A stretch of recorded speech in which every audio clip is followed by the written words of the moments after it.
पिछले एपिसोड में सनु टैन्यू से कहने लगा था कि तुम तुबालिन को नहीं पकड़ सकते और अब वो बहुत ही जल्द यहाँ पर अटैक भी करेगा। मगर तभी हम देखता है कि टैन्यू अपने आई पावर का यूज करके इसे अपने कंट्रोल में कर लेता है और फिर इससे पूछने लगता है कि तुम कौन हो और मास्टर तेनताई को मारने वाला कौन है। तब इस पर सनु बताने लगता है कि मैं तुओबा होली डायनेस्टी का जनरल हूँ और जिसने मास्टर तेनताई को मारा है वो तुओबा डायनेस्टी का प्रिंस है, जिसने की तुम्हारा रूप लेकर सबके सामने मास्टर तेनताई को मार दिया। तब यह सुनकर सीनियर तेनताई टैन्यू से कहता है कि तुम इसे मुझे पनिश करने दो, लेकिन इस पर टैन्यू कहता है कि आपको इसके बारे में चिंता करने की जरूरत नहीं है क्योंकि मैं तुओबा होली डायनेस्टी को जरूर ही डिस्ट्रॉय करूंगा। मगर तभी हम देखता है कि ऐसी बात सुनकर सेनु इसके ऊपर हंसने लगता है और फिर कहता है कि तुम तो बहुत ही एरोगेंट हो और क्या सच में तुम्हें लगता है कि तुम ऐसा कर सकते हो। मगर तभी हम देखता है कि इस बात से सीनियर तेनताई इसके ऊपर काफी गुस्सा हो गया था, इसीलिए वो तुरंत अपने पावर का यूज करके इसे पकड़ लेता है और फिर हम देखता है कि उसने अपने पावर का भी यूज करके इस पर अटैक कर दिया था और अब इसीलिए सेनु यहाँ पर मारा जाता है। वहीं अब हम देखता है कि टैन्यू जिनसू के पास आता है और कहता है कि तुम्हें जिन क्लैन के बारे में जो भी पता है तुम उसके बारे में मुझे बता दो। तब हम देखता है कि जिनसू से सारी चीजों के बारे में बताना लगता है और फिर कहता है कि 6 साल पहले सेक्टर लीडर ने पूरे जिन क्लैन को यहाँ पर इकट्ठा कर लिया,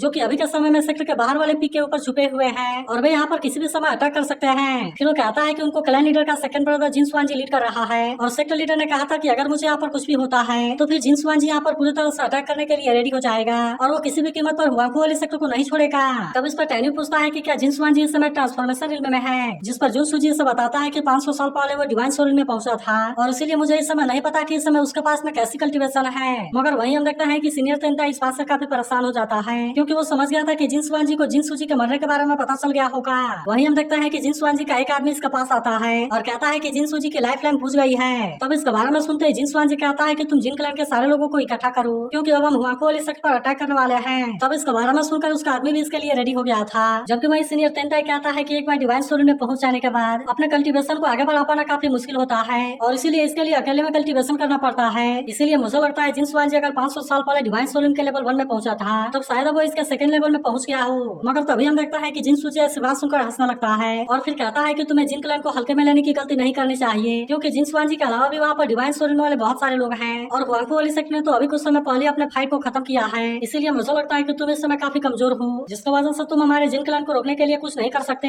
मगर तभी हम देखता है कि इस बात से टैन्यू पर काफी गुस्सा हो गया था, इसीलिए वो तुरंत ही अपने पावर का यूज करता है और फिर जिन सूजी को भी मार देता है। तभी एल्डर यूएन कहने लगता है कि मुझे किसी भी चीज के बारे में कोई चिंता नहीं है और मैं हुआंगफू वाली सेक्टर के लिए अपनी जान देने के लिए भी रेडी हूँ। तब ऐसी बात सुनकर बाकी लोग भी इसके लिए रेडी हो जाते हैं और कहते हैं कि हम हुआंगफू वाली सेक्टर को कुछ भी नहीं होने देंगे। लेकिन तभी टैन्यू कहता है कि तुम्हें इसके बारे में चिंता करने की जरूरत नहीं है क्योंकि मेरे होते हुए हुआंगफू वाली सेक्टर को कोई भी कुछ नहीं कर सकता। फिर वो कहता है कि मैं तो सीक्रेट रूम के एंट्रेंस पर 2 डिफेंसिव फॉर्मेशन लगाने वाला हूँ और अब इसीलिए तुम्हें इसके बारे में कुछ भी चिंता करने की जरूरत नहीं है क्योंकि इस तरह से जिन क्लैन हमारे ऊपर अटैक करने के लिए कुछ भी नहीं कर सकते। मगर अभी भी हम देखता है कि यांग चिन का हिसाब किताब करना बाकी था, इसीलिए टैन्यू उसके पास आकर कहता है कि तुम तो बहुत ही चालाक बनने की कोशिश कर रहे हो और तुम तो असल में जिन क्लैन के कमांडर हो। फिर वो कहता है कि उस समय तुमने टेलीविजन के चीफ के साथ में साजिश किया था, लेकिन मैं जानना चाहता हूँ कि तुमने असल में सेंती यांची के साथ में ऐसा क्यों किया। तब हम देखते हैं कि यांचिन की हालत काफी खराब हो जाती है और फिर वो टैन्यू से कहने लगता है कि तुम मेरे बात को समझने की कोशिश करो क्योंकि उस समय जब उन्होंने टेलीविजन में घुसपैठ किया था तब उन्होंने मुझे ऐसा करने के लिए फोर्स किया था और यकीन करो कि मेरा इसमें कोई इंटेंशन नहीं है। फिर वो कहता है कि मैंने तो काफी लंबे टाइम से सेक्टर को सर्व किया है, इसीलिए मैं चाहता हूँ कि प्लीज तुम मेरे ऊपर दया दिखाओ और मुझे जाने दो।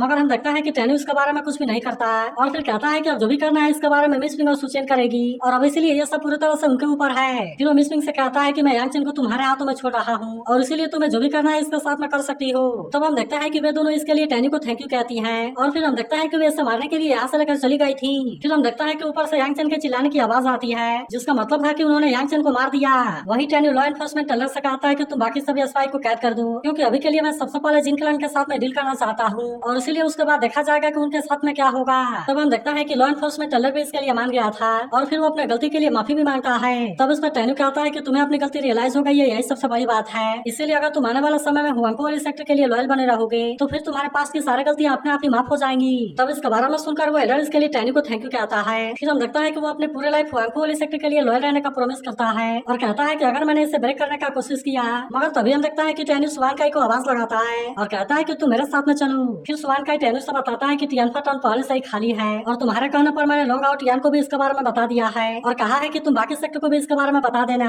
क्योंकि अगले 30 सालों के लिए टियानफा माउंटेन अनस्टेबल रहेगा और इसीलिए उनको पूरी तरह से केयरफुल रहना होगा। मगर तभी हम देखता है कि टैन्यू अपने 9 ड्रैगन फॉर्मेशन को एक्टिवेट कर लेता है ताकि वो हुआंगफू वाली सेक्टर को प्रोटेक्ट करने के लिए इसे यूज कर सके और अब इसीलिए हम देखता है कि यहाँ पर उसने इसे सेटअप कर दिया था। मगर तभी हम देखता है कि जिन स्वान जी भी यहाँ पर आ गया था और कहता है कि तुमने इसे सेटअप करने में देरी कर दी और फिर हम देखता है कि वो अपने पावर का यूज करके अटैक करने लगता है। लेकिन हम देखता है कि उसका अटैक का इस पर कोई असर नहीं हो रहा था, जबकि वो अपने लो ग्रेड वाले डिवाइन वेपन का यूज करके इस पर अटैक कर रहा होता है। अब इसीलिए हम लगता है कि टैन्यू इसके ऊपर हंसने लगता है और फिर कहता है कि जिन स्वांजी मैं तो तुम्हारा ही वेट कर रहा हूँ और इसीलिए मैं चाहता हूँ कि तुम इसे तोड़कर आ जाना। मगर अब इतनी बात कहने के बाद टैन्यू स्वानकाई के साथ में ऐसा चला जाता है, लेकिन वही हम लगता है कि जिन स्वांजी अभी भी हार मानने के लिए रेडी नहीं होता और इसीलिए वो अभी भी अपने डिवाइन वेपन का यूज करके अटैक कर रहा होता है। अब इसी वजह से हम लगता है कि स्वानकाई को भी इसके बारे में चिंता होने लगती है और फिर वो टैन्यू से पूछता है कि जिन स्वांजी तो वहाँ पर लगातार अटैक करने की कोशिश कर रहा है और इसीलिए मैं इसके बारे में जानना चाहता हूँ कि कहीं वो इसे तोड़ने में तो कामयाब नहीं हो जाएगा। तब इस पर टैन्यू कहता है कि तुम्हें इसके लिए परेशान होने की जरूरत नहीं है, क्योंकि अगर उसके पास में टॉप ग्रेड वाला भी डिवाइन वेपन होगा तब उसके बाद भी इस फॉर्मेशन को तोड़ने में उसे 5 साल लग जाएंगे। इसलिए टैन्यू स्वानकाई से कहता है कि तुम इसके बारे में चिंता ना करो, क्योंकि उसे इसे ब्रेक करने में कम से कम 8 से 10 साल लग सकते हैं। तब इसके बारे में जानकर स्वानकाई कहता है कि ये तो बहुत ही अच्छा है, क्योंकि इस तरह से हमें अपने कल्टीवेशन को इम्प्रूव करने के लिए टाइम ही जाएगा। जिसके बाद टैन्यू कहता है कि जब तक वे इसे तोड़ने में कामयाब होंगे तब तक हम भी उन पर काउंटर अटैक करने के लिए पूरी तरह से रेडी हो जाएंगे। मगर अभी भी हम देखता है कि टैन्यू इतना आसानी से शांत होने वाला नहीं होता और कहता है कि कल्टीवेशन के लिए जाने से पहले मैं पूरे सेक्टर को क्लीन करना चाहता हूँ। इसीलिए हम देखता है कि टैन्यू अपने सारे लोगों को इकट्ठा कर लेता है और कहता है कि हमने अपने हुआंगफू वाले सेक्टर से सारे स्पाई को खत्म कर दिया। जिसके बाद हम देखता है कि सीनियर तेनताई भी इस बात से खुश होता है और कहता है कि टैन्यू तुमने तो यहाँ से सारे स्पाई को मिटा दिया और अब ऐसा लगता है कि सभी डिवीजन एक साथ में आने वाले हैं। इसीलिए मेरे बेटे को जब इसके बारे में पता चलेगा तो वो इस बात से काफी खुश होगा। लेकिन तभी टैन्यू कहता है कि तुओबालिन की कल्टीवेशन मुझसे ज्यादा है, इसके अलावा उसके स्किल और एबिलिटी भी मुझसे ज्यादा है और इसलिए मैं मेंगू को वाइस सेक्टर मास्टर बनाना चाहता हूँ ताकि वो सेक्टर को मैनेज करने में मेरी हेल्प कर सके। अब इसीलिए टैन्यू सीनियर तेनताई से पूछता है कि इसके बारे में आपका क्या विचार है। तब इस पर सीनियर तेनताई कहता है कि अब तो तुम यहाँ के सेक्टर मास्टर हो, इसीलिए तुम्हें जो अच्छा लगे वैसा डिसीजन ले सकते हो और इसीलिए तुम्हें इसके बारे में मुझसे पूछने की जरूरत नहीं है। जिसके बाद हम देखता है कि टैन्यू भी इस बात से खुश हो गया था और फिर वो मेंगू को अपना वाइस सेक्टर मास्टर बना देता है। तब हम देखते हैं कि मेंग भी इसके लिए रेडी हो गई थी और वो इसके लिए टैन्यू को थैंक यू कहती है। लेकिन तभी टैन्यू लॉ एनफोर्समेंट टेलर से कहता है कि मेंग का ऑर्डर बिल्कुल मेरा ऑर्डर होगा और इसीलिए जो कोई भी इसके ऑर्डर को नहीं मानेगा मैं उसे तुरंत ही इसके लिए मार दूंगा। तब हम देखता है कि वो भी सब फॉलो करने के लिए मान गया था। तभी टैन्यू कहता है कि होली सोल बीस्ट डिवीजन में 2 डिमोनिक बीस्ट हैं जिन्होंने की फॉलन गॉड कैनियन में से बहुत सारे बीस्ट को कैद करके रखा हुआ है। इसीलिए मैं चाहता हूँ कि तुम तुरंत ही मंकी डिमन और दांतों के साथ में वापस जाओ ताकि वे आने वाले बैटल में हमारी हेल्प कर सके। जिसके बाद हम देखता है कि मेंग और वे दोनों भी इसके लिए मान गए थे और वे तुरंत यहाँ से चले जाते हैं। मगर तभी कोई बताता है कि फॉर्मेशन ब्रांच का ग्रैंड एल्डर फेंग जेन सियाओ यहाँ पर आया है और वो टैन्यू से किसी चीज के बारे में बात करना चाहता है। तब हम देखता है कि टैन्यू ने उसे यहाँ पर लाने का परमिशन दे दिया था। फिर टैन्यू सीनियर तेनताई और मिस्टिंग से कहता है कि अब आप यहाँ से जा सकते हैं और क्लोज डोर कल्टीवेशन के लिए तैयारी कर सकते हैं। जिसके बाद हम देखता है कि वे भी इसके लिए मान गए थे और वे भी तुरंत यहाँ से चले जाते हैं। मैंने पहली बार अगनेस्ट स्काई की ये एनीमे है ना, इसकी एक्सप्लेन किया है, आपको कैसा लगा है तो कमेंट को बॉक्स में ज़रूर बताना और नए एपिसोड को पाने के लिए जल्द से जल्द सब्सक्राइब कर लो चैनल को, आपको डेली का नया एपिसोड मिलेगा।